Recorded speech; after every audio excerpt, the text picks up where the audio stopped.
Hello, everybody. I hope you are having a great day. Today, I'm going to talk about chapter 10, which is words formation processes. So, obviously, it's a very important chapter, and I'm trying to explain all the 11 processes here, and I'm going to start from the basic definition. So, for example, word formation, and then the 11 processes we have included in this chapter, right? So, let's move on. First of all, who should watch this video? This video covers word formation processes. So it is first of all, it's for the second stage of BS program of English Language and Literature at the Islamic University of Najaf. Secondly, if you are after understanding the word formation processes, you can watch it, but it's for only for the basic level. If you are an advanced learner, you may stop right here and look for another source. Thank you. Now, what is a word? We have defined it in the previous chapter, chapter 9 of the same book, that an independent unit of language gives complete meaning and can have pauses before and after. We have discussed that in a lot of details. If you want more information, please go for my previous video about chapter 9. What is meaning of formation? It means shape or structure or a figure of something. So, method of formation of words. Again, process means method. So the topic of this chapter is like a method of making or shaping words. We can say in English, as our focus is our target language is English. Okay, now can you identify the following words? For example, chickadee, quack, whiz, hiss, clammed. These words have certain, process behind forming them, and we are going to talk about every single word and every single process involved in forming words. So let's move on. Now, first of all, why this process or this chapter is important? Because we are second language learners, so we have to understand that studying these processes can enable us to understand words more easily, makes us understand how new words may be formed, historical background of the words we read, and then it makes reading comprehension easier. Students can enhance their language skills. The students can improve their vocabulary. The students can even improve their general communication skills. Now, how do we form words or how words are formed? But it's not like a process we apply it in a minute. Sometimes it takes ages to develop a word. Words we have already defined in chapter 9, which I have explained, but there are a few more terms. For example, what is lexicon? Lexicon is a list of words or dictionaries. Lexicography means knowledge of compiling dictionaries or lexicon. A person who compiles lexicon dictionaries is called a lexicographer. Now, what is etymology? Etymology is the history of words or science that studies history of words. So now from here, at the slide 9, I'm going to start with the word processes, right? So there are 11 processes focused in this chapter, and please study them one by one. Do not watch this video in a one go. I prefer you stop, you find your relevant process you think you need to see again or you need to listen to it again. So stop the video, focus on that process, and move on as much as you can understand. Let's move on to our first process, compounding. Compounding is joining of two or more words into a single word. For example, cornflakes, paragliding, breakfast, copyright. So these are all, two words joined together. We can also call them two free morphemes joined together. For example, breakfast, copyright, yardstick. So these are two words joining together, but they can be written in three different ways. Number one is they can be written as one word, just like breakfast.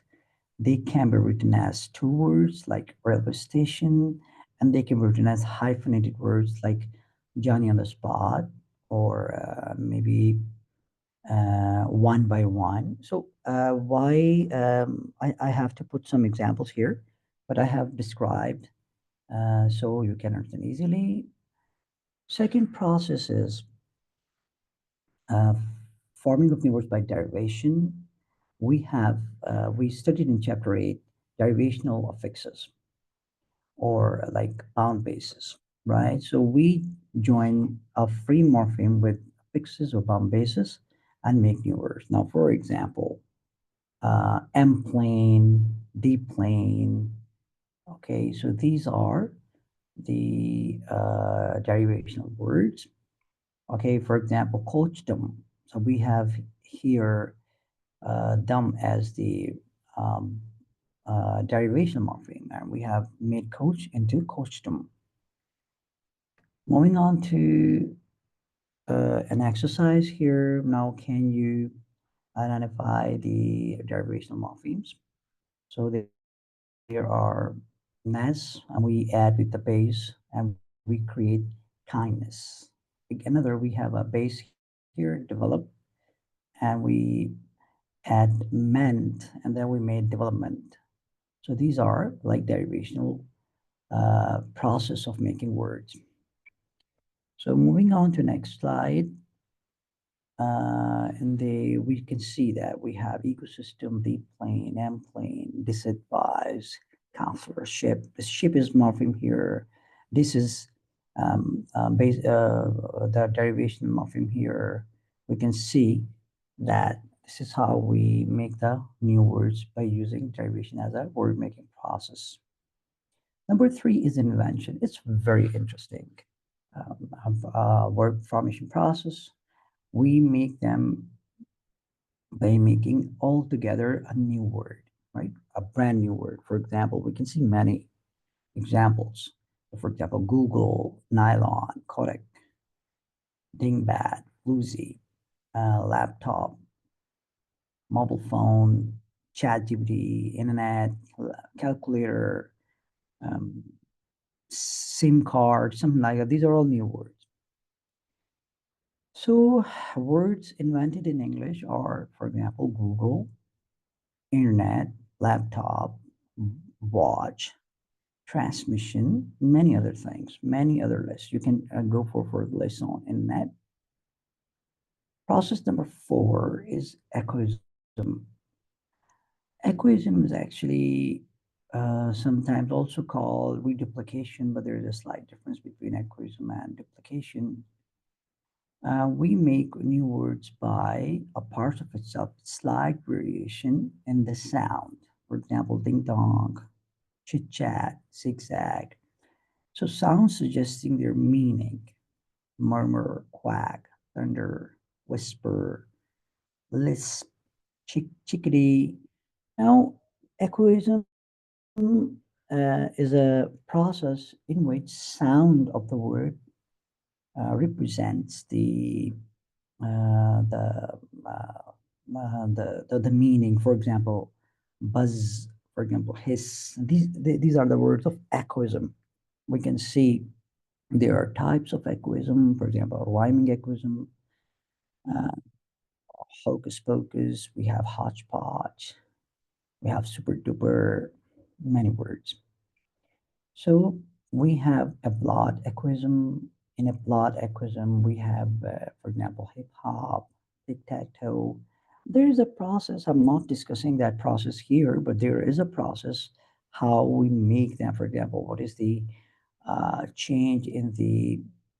Sometimes there is a change in the consonant. Sometimes there is a change in the central vowel. But at this level, I'm not going to discuss that. Maybe advanced learners can search them more on the internet. Okay.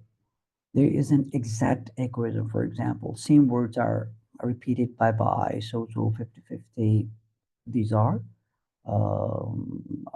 types of equation here. Okay, now there's exercise here. If you can look at this exercise, the students of the Islamic University, they must attempt all these exercises. Please stop the video here and attempt your exercise. Next is our fifth process, which is clipping. Clipping is actually cutting beginning and ending of an original word and turning them into another word, maybe with the same meaning. For example, this is a French word, discotheque, which is we took disco from here, cabriolets. We took cab out of it, delicatessen, delicatessen. This is a German word. We have take deli from here, exactly the same with vibraphones and curious, dog from doctor, which means helper, and professor, prof from professor. So we clipped part of a word and we took the maybe the initial part or the ending part, right? So this is how we do clipping. But for clipping, you should remember the pair of scissors. We take pair of scissors and we cut one part of the word. Next is exercise number 2, chapter 10. Please go for this exercise and try to, find out what are the original words from these words have been clipped, right?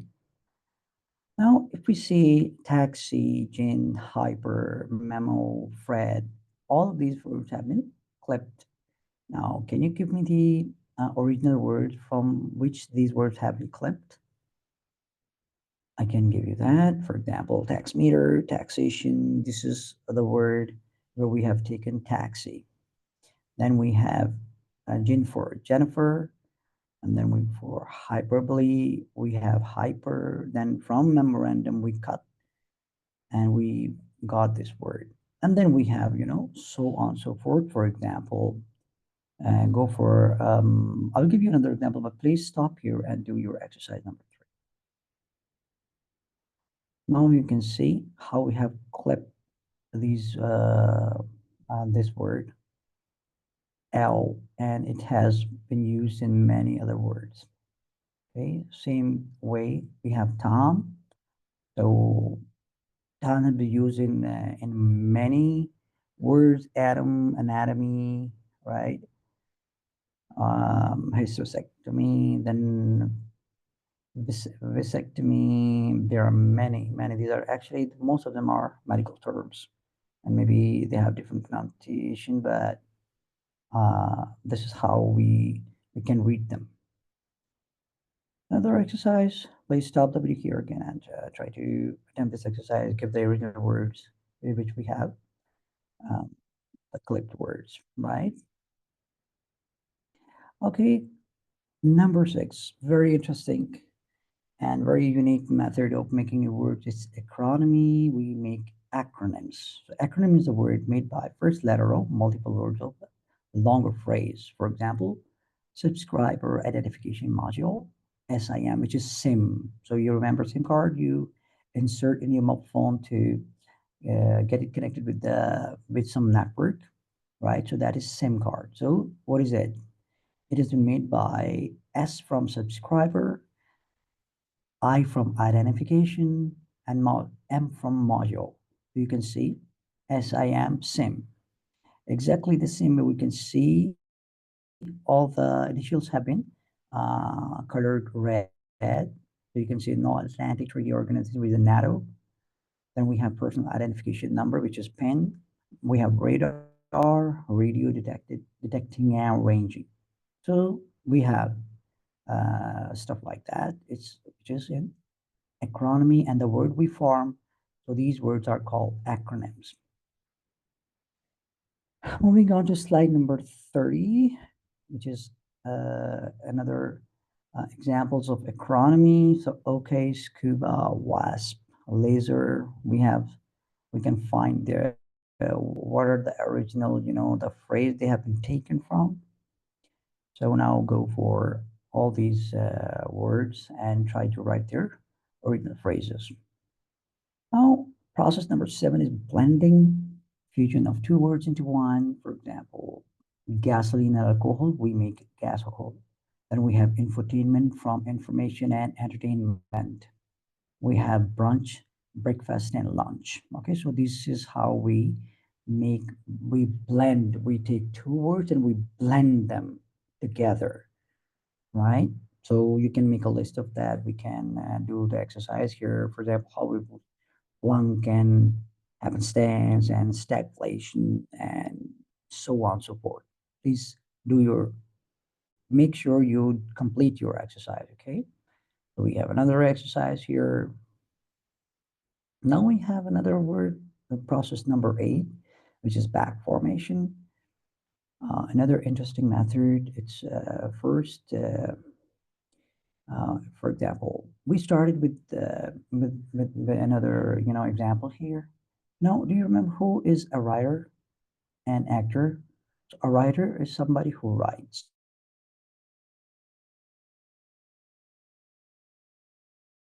Actor is somebody who acts. A teller. So writer from write, speaker from speak, actor from act. We add inflection or derivation morphemes. However, if we reverse the process, for example, we remove a part of a word and we drop it, then the remaining part we get is a word by making by back formation. Now, for example, from greedy, we get greed. So you see, we drop Y here.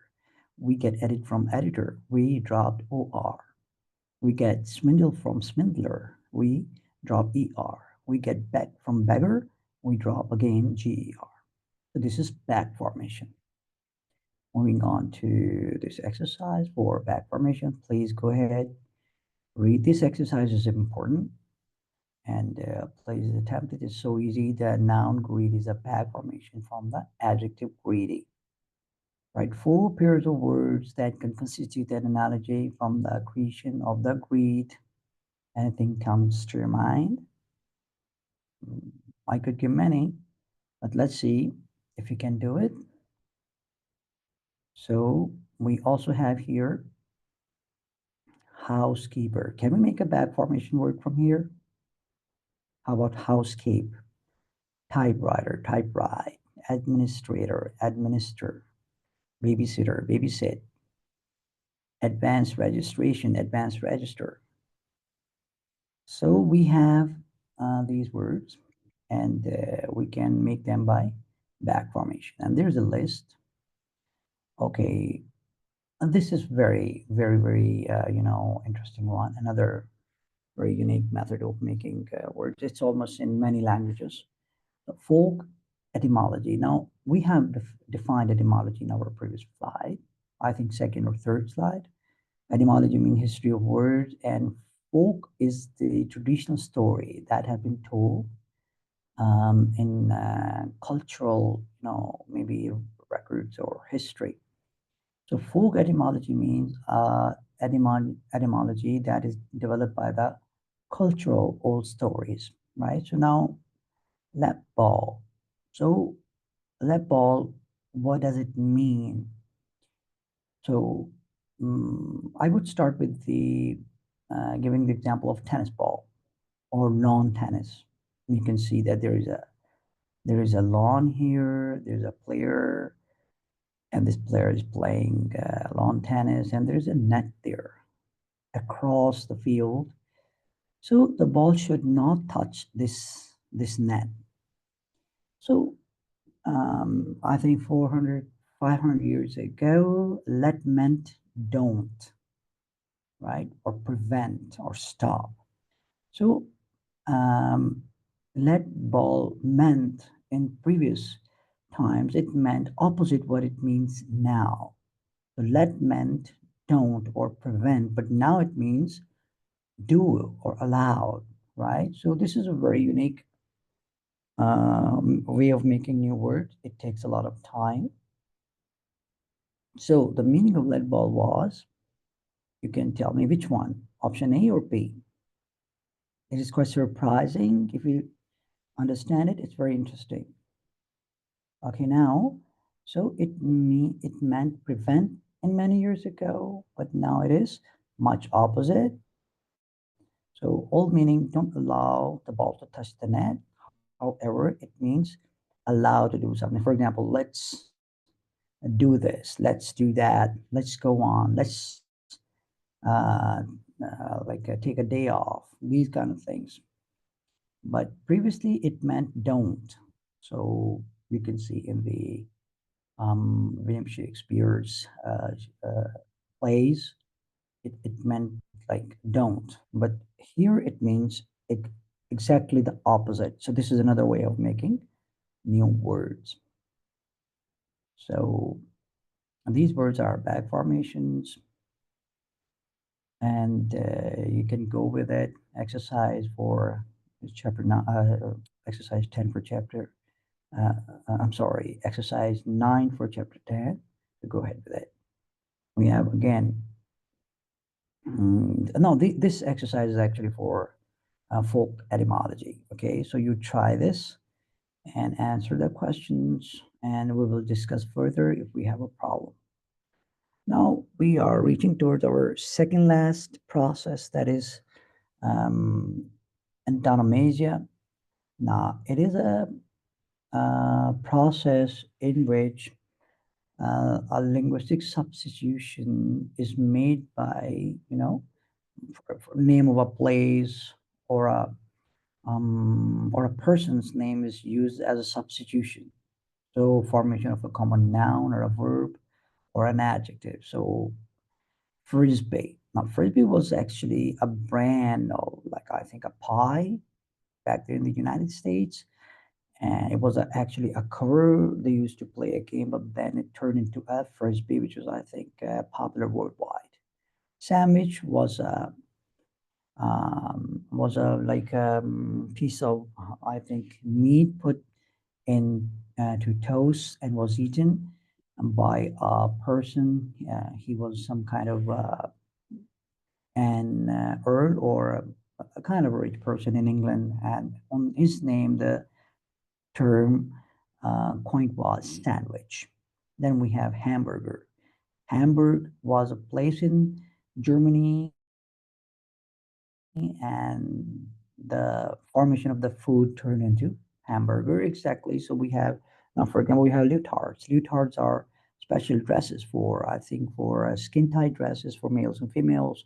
Vandalism has another, historical story of invaders.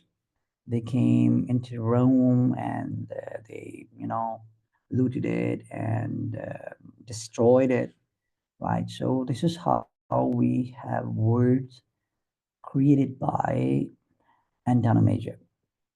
Our last process, reduplication. It um, resembles with acquism, but this it has very um, murmurism, and these words are in the acquism. We only see the sound, but here we have very specific kind of word formation processes where the new words by duplicating a morpheme. So acquism doesn't have to be like that, but reduplication has to be like that. Like, it duplicates a morpheme. For example, you can see hanky panky. All right, now you can see the first consonant is different, and from the next consonant, but the remaining part of the words remains same. For example, hanky panky. However, there are slight variations. For example, we can have like same consonant but different vowels. The dilly dally, super duper is same as the first one. Hugger mugger, confusion kind of thing. Very interesting process. I personally like it very much. Thank you very much for listening so far. I know it was a very long a video or audio, whatever you say it. Please do not hesitate to ask if you have any questions. Please put them in the Telegram group. And then, there it will be a Google form for attending the quiz, but it's mandatory not only for your classroom participation, but for exam preparation. Okay. So, see you in the class with your handouts. Please do all the questions so you can master your chapter 10. Share comments or criticism, and thank you very much.